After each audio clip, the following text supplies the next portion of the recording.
हमारे साथ राष्ट्रीय प्रवक्ता गुरु प्रकाश पासवान जी है।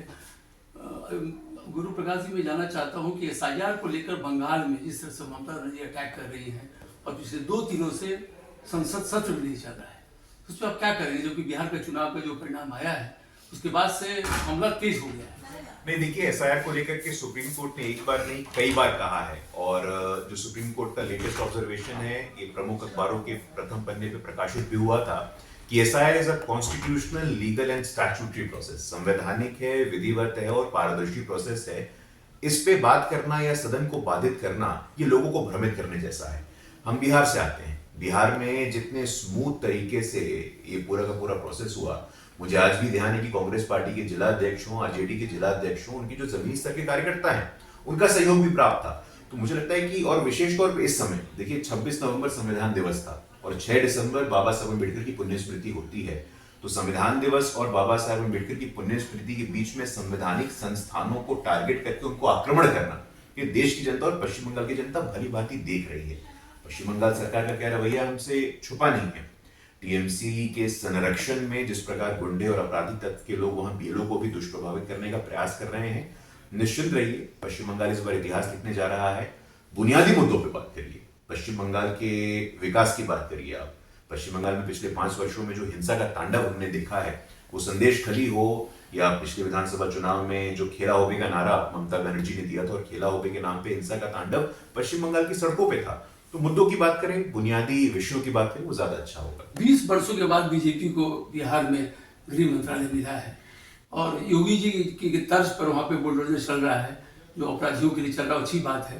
तो क्या फर्क पड़ता है? 20 सालों में जो अपराध नहीं घटा है उसके बाद बीजेपी के पास आया है, तो उसे क्या फर्क पड़ेगा? उससे अपराधियों पर अंकुश कैसे लगेगा? नहीं, देखिए सर, तुलनात्मक दृष्टिकोण रखना चाहिए। 20 सालों में अपराध नहीं घटा है, उसके पहले अपराध क्या था, प्रति लाख कितनी हत्याएं होती थी, एनसीआरबी के आंकड़े कुछ और कहते हैं। नीतीश कुमार जी को बिहार की देवतुल्य जनता सुशासन बाबू किसी कारण से ही कहती है, और 2005 में नीतीश कुमार जी जब पहली बार सत्ता में आए तो उन्होंने कहा था कि भाई क्राइम, करप्शन और कम्युनिज्म से किसी प्रकार कोई कॉम्प्रोमाइज नहीं होगा। अच्छी बात है, हम साथ में सहयोग में काम कर रहे हैं और समन्वय के साथ काम कर रहे हैं।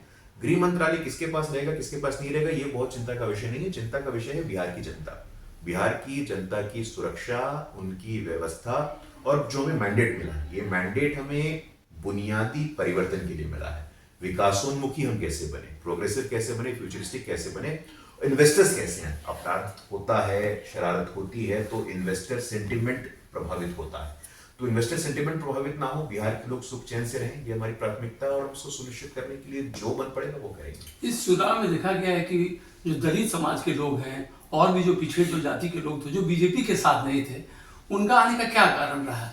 नहीं, देखिए, ये प्रधानमंत्री श्री नरेंद्र मोदी जी स्वयं पिछड़ी जाति से आते हैं, और पिछड़ा होना क्या होता है ये प्रधानमंत्री जी से बेहतर कोई नहीं समझता। एक सामान्य साधारण परिवार में उनका जन्म हुआ और उनके नेतृत्व में, उनके शासन में हमने देखा कि संविधान के सर्वोच्च स्थान पे पहली बार एक आदिवासी की बेटी को बैठने का मौका मिला। तमाम ऐसे उदाहरण है। ओबीसी समाज के दक्षिण भारत के सीपी राधाकृष्णन जी आज राज्यसभा के सभापति हैं, देश के उपराष्ट्रपति हैं। परिस्थितियां ठीक होती हैं तो अभी हमने देखा कि मुख्य न्यायाधीश हमारे वो भी दलित समाज से आते थे। पहली बार अनुसूचित जनजाति समाज के मुर्मू साहब सीएजी बनते हैं। बाबा साहब अम्बेडकर के बाद पहली बार अर्जुन मेघवाल जी केंद्र में कानून मंत्री बनते हैं। तो आज अनुपात के आगे सबका साथ सबका विकास मात्र नारा नहीं, एक प्रतिबद्धता है, और ये प्रतिबद्धता सब लोग देख रहे हैं। वास्तव में दलित समाज से उनके हितों की बात कौन करता है और उनको वोट बैंक कौन समझता है, ये डिफरेंशिएशन आज देश की जनता और विशेष तौर पर दलित समाज के लोग कर पा रहे हैं कि वर्षों तक, दशकों तक जिन्होंने उनकी बात करने की बात की, उन्हें सिर्फ ठगा है। लालू यादव हो, समाजवादी पार्टी हो, परिवार आधारित पार्टियों में दलितों का विकास संभव नहीं है। तो भारतीय जनता पार्टी एक ऐसी पार्टी के रूप में उभरी है जो सर्वस्पर्शी है, सर्वव्यापी है, सर्वस्व है और समावेशी सोच की है। तो मुझे लगता है विकसित भारत के नई विकास गाथा में दलितों की बहुत ही बुनियादी भूमिका रहने वाली है, एक निर्णायक भूमिका होने वाली है, और इसका परिणाम है कि हमें उनका आशीर्वाद मिला है। अनकवर स्टोरी के लिए बी राज बाबुल, बीजेपी हेडक्वार्टर, दिल्ली।